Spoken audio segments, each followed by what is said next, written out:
ozy ho anareo zay anao campement sy tondra tante dia eto ny fametrahana azy. Sady maimay foana ny mametraka tante, tsy misy io fa mihitsy fa tonga dia tongety anareo dia mitondra ny tante anareo. Yo, salama daholo ny mpanaraka ny Dreaming TV. Coach sy ny ekipa.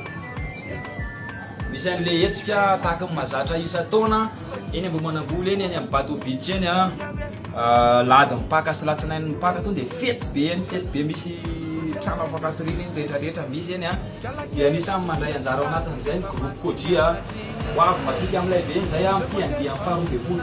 Tongava maro aza raha tena ny occasion fa artiste kalaza maro be no avy ao.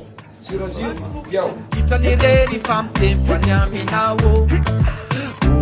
Malalo nakanto sidikanao marava. Mazava. Raha efa manana tante ianao dia afaka mitondra, raha mbola tsy manana ihany koa dia tongava fa aty misy afaka jifaina.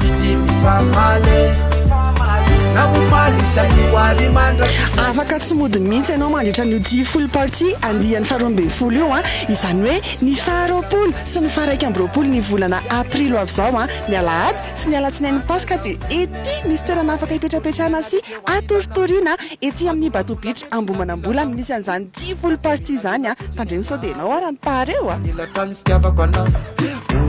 Malalo ny akanto sidikanao marava.